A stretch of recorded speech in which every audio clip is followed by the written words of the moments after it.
Well, hello there. It's Corey. It's been a while, but I've been doing busy, important things. Yeah. And guess what we're doing today? Make little sharks. Exactly. We're gonna work on... And that's all. Oh, okay. Yeah, maybe we'll just do the sharks then, that's fine. Except for this one, because he's plastic glued on and I can't get him off.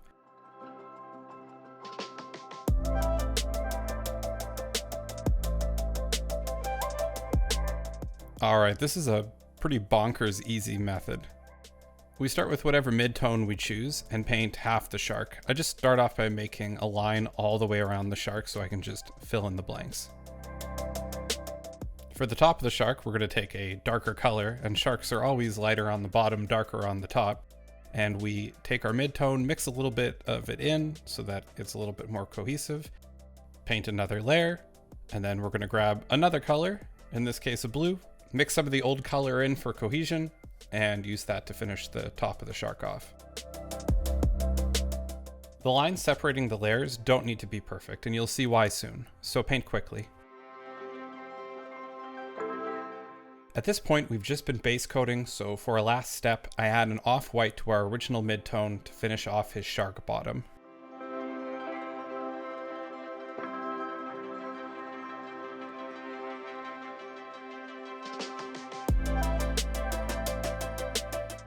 Now for the gimmick. Get crazy and flip that brush around.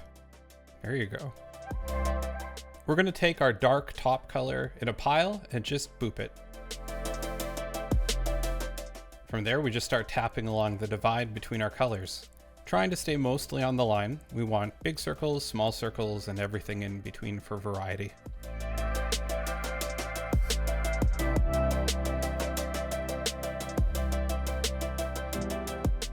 A quick go over with the brush in the blue will unify everything and make sure that it doesn't look like a bunch of circles, but an extension of the blue area. Once we're done with the blue, we can take the green below it and do that as well. Not being afraid to cut back into the blue that we've already laid, giving it its final organic look as the two colors kind of blend together. We can then repeat everything with the layers below.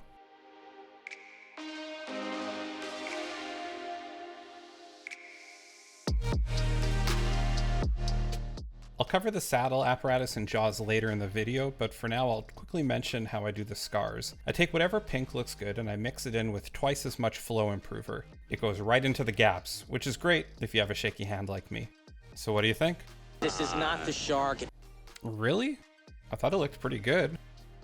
What are you looking for? There are all kinds of sharks in the waters, you know? Blues.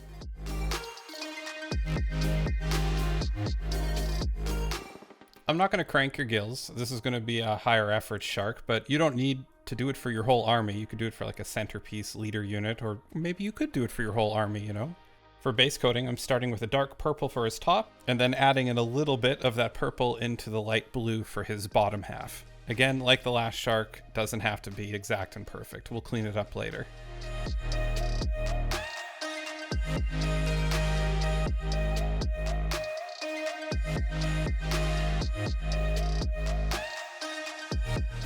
I'm taking a very fine brush that would normally constantly dry out, but I'm mixing half of the paint I use with Flow Aid, making it much easier to work with.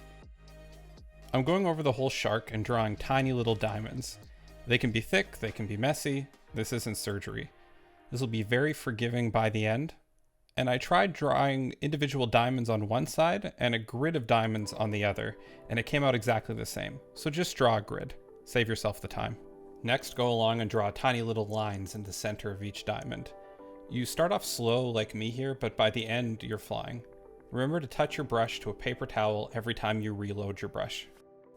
Next, I take our blue with a bit of purple mixed in and paint in an upwards direction, aiming to cover everything but the bottom of the diamond. If you mess up a bit with scribbles here and there, it's going to be hard to see them over the black. So be confident, move quickly. Also, hold that shark next to your face and turn the shark to get the angle that you want, not the brush. For these tiny diamonds on his shark hands, they're too small to really do much in, so I'm just kind of haphazardly tapping bits of color here and there. Next, we add white to our blue and cover about half of the area that we just covered, focused on the top of the diamond. With every brush stroke, the brush should be lifting up right at the very tippy top.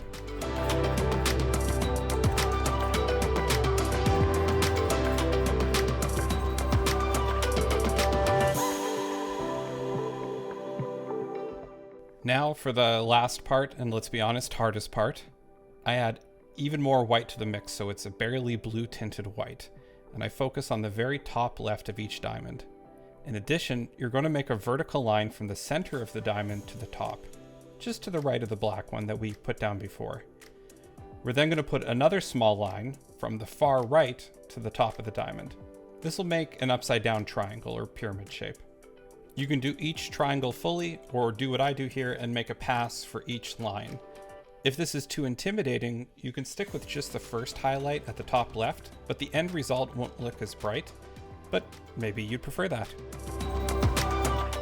All right, the hard part's over. We're going to take straight Drakenhof Nightshade, and we're going to make a few passes along our scales, just painting along the area of the diamond that we mostly left alone from highlights. You can do this in long strokes, and it'll overlap onto the highlighted sections, creating a fairly easy transition. You can do this really quick, just do it a few times. If you do it any longer than that, it'll start to look a little bit too muted, and it'll clean up some of those ragged edges and things caused by a shaky hand.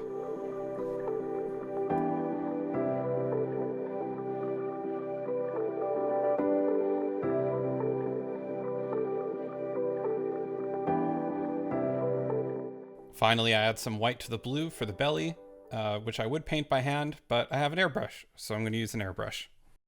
All right, buddy, what do you think about that shark? Is that the one? Probably is. It probably is. Probably. Okay, we'll do another one. What kind? What kind of shark? I was actually thinking of a... Tiger shark. No, not a tiger shark. Wait, why does it say that? All right, so we're doing a tiger shark then. I mean, tiger sharks don't actually look like this, but this is like a lava shark. It's kind of styled like a tiger. You get it. So we're going to base this guy in a couple coats of orange, then we're going to add red to the mix for the top, and then we'll do yellow on the bottom. If I was doing an army of sharks, this is a compelling choice, as this would be pretty quick to hammer out. I know sometimes people balk at tutorials with airbrushes, but just something to consider. My brother-in-law has painted 4 armies with a $60 airbrush and compressor combo from Canadian Tire. If you're not doing fine airbrush work, who cares? That is absolutely good enough. Oops, almost forgot the lighter pea-colored yellow for the bottom. You're in sharks. Yeah, exactly. Anyway, all that is to say, maybe next time you go to buy a $60 kit, pick up an awesome convenience tool instead. So I'm going to quickly varnish these guys with 50/50 matte and glossy varnish to make cleaning up future mistakes easier. You cannot avoid it. Well, maybe you can, but I can't.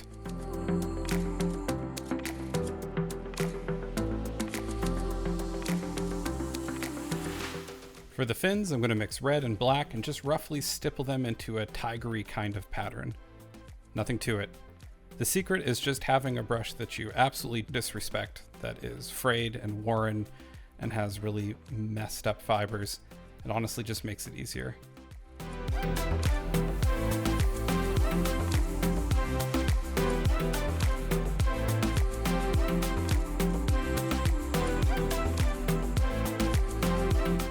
With that done, I take a pure black and I go back over the center of the stripes with it. It's one of those things that you can't really notice, but you'll notice if it's not there. It looks a little bit washed out if you don't go back with the pure black.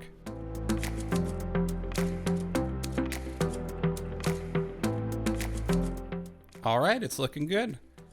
Now we got to make the saddle. I left this at the end because you'll probably have your own scheme for how you want to paint people, but people. Sharks are people. If you want to do it this way, this is how I do it. First thing I do is I coat everything that's going to be metal with Azul Marina. Then I paint everything that's going to be leather with what I have here is dark leather, which is a purpley leather, but you can use any kind of base leather color that you want. Next, I'm going to mix Druki Violet and Shaiish Purple at a ratio of about 3:1 and just absolutely drench everything, keeping a Q-tip nearby to clean up anything. I don't really want to spend a long time on this leather, so what I do is I take a stick with a little bit of fluff on the end, I try ripping up a Q-tip, I take my same battered brush from earlier. They all work great, and I add progressively more and more flesh tone to my base color, and I just kind of tap, tap, tap all over the place. It's just a fun, relaxed way to make leather. I guess it's a childhood thing. It's No, painting hobby miniatures is very important adult work for adults. This is not a childish thing. Thank you.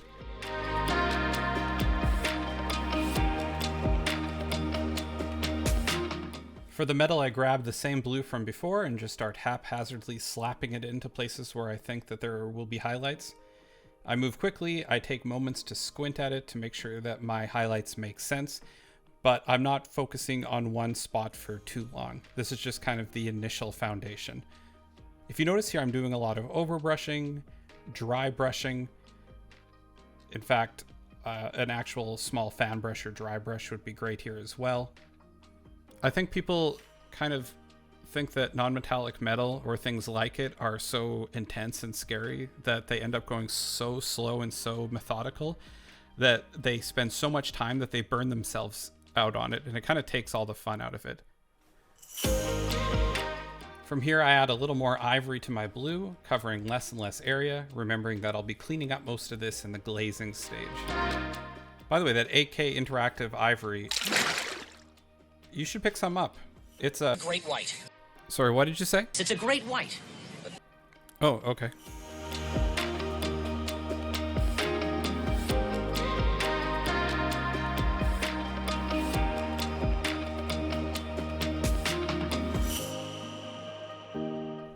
For the glazing, there's lots of options you could take, but I'm mixing Drakenhof Nightshade with the top of an unshaken pot of ultramarine contrast paint, which it works well. I'm sorry, I know that's kind of a weird thing to recommend. You can always just dilute the blue paint you were using before as a base coat using some glaze medium. That works fine too.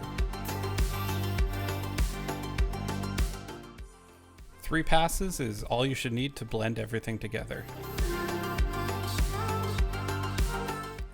Now for the much trickier task of painting inside the shark's mouths that I can't fit a brush into. Let's cut it open. No, that's going to ruin the shark. And I'd cut that shark open. nobody asked you. This is the stupidest possible way to do this. Who designed this model? I have no brush that can fit in there. Here comes the airplane.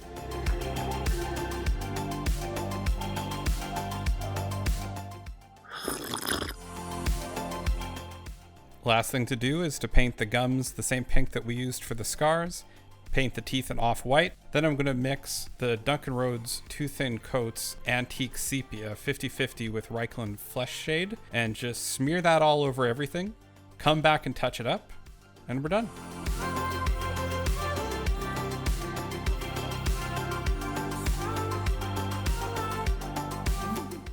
Time for some glamour shots. Smile, you son of a...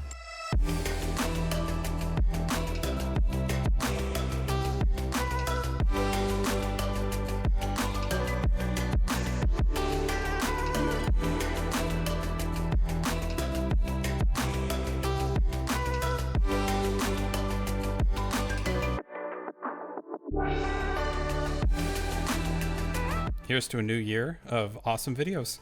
And there's no limit to what he's gonna do.